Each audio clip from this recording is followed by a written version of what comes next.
PSG champions league കിട്ടിയ സ്ഥിതിക്ക് നമ്മൾ ഒരിക്കലും മറക്കാൻ പാടില്ലാത്തൊരു പേരാണ് മാർക്കീനിയോസ്. ബ്രസീലിൻ്റെ മുത്തുമണി തന്നെയാണ്, സെൻറ്റർ ബാക്കാണ് ആൻഡ് ക്യാപ്റ്റൻ ഓഫ് PSG. കഴിഞ്ഞ 12 വർഷമായിട്ട് PSG കൂടെയുണ്ട്. 2013 AS റോമയിൽ നിന്ന് ഇങ്ങോട്ട് വന്നതിന് ശേഷം 500-ലധികം മത്സരങ്ങൾ, 40-ലധികം ഗോളുകൾ, 10-ലധികം അസിസ്റ്റുകൾ ആൻഡ് 200-ലധികം ക്ലീൻ ഷീറ്റുകൾ നേടിയിട്ടുള്ള താരമാണ്.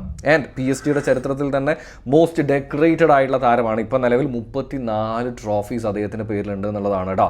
ആൻഡ് ഇതൊന്നും അല്ല കാര്യം, എസ്പെഷ്യലി ഈ തവണത്തെ champions league PSG champions league തന്നെ എത്രമാത്രം കൊതിക്കുന്നുണ്ട് അല്ലെങ്കിൽ ആഗ്രഹിച്ചിരുന്നു എന്ന് നമുക്ക് എല്ലാവർക്കും അറിയാം. അതിനുവേണ്ടി ഒരുപാട് താരങ്ങളെ കൊണ്ടുവരികയും ചെയ്തതാണ്. പക്ഷെ അതൊന്നും വർക്കൗട്ട് ആവാതെ വന്നു കഴിഞ്ഞ് കഴിഞ്ഞപ്പോഴാണ് സൂപ്പർ സ്റ്റാർസ് ഒന്നും വേണ്ട, ഒരു ടീം മതി എന്നുള്ള രീതിയിലേക്ക് മാറിക്കഴിഞ്ഞ് കഴിഞ്ഞപ്പോൾ ഈ യങ്സ്റ്റേഴ്സിനെ എല്ലാം കൊണ്ടുപോകാനായിട്ട് ഒരു തലവൻ വേണമല്ലോ, ഒരു ക്യാപ്റ്റൻ വേണമല്ലോ. ആ ക്യാപ്റ്റൻ ആയിരുന്നു മാർക്കീനിയോസ് എന്നുള്ള കാര്യത്തിൽ ഒരു സംശയമില്ല. ആ ടീമിനെ കൃത്യമായിട്ട് കൊണ്ടുപോകാൻ സാധിച്ചു. ആൻഡ് അതുകൊണ്ട് തന്നെയാണ് ആ ഫൈനൽ വിസിലടിച്ച സമയത്ത് അദ്ദേഹത്തിന് സന്തോഷവും സങ്കടവും എല്ലാം കൂടെ ചേർന്ന് പുള്ളി ഗ്രൗണ്ടിലേക്ക് വീഴുന്ന ഒരു കാഴ്ചയുണ്ടായിരുന്നു.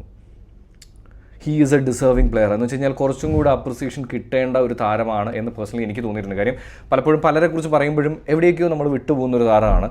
പക്ഷേ he is great, no doubt in it, അല്ലേ?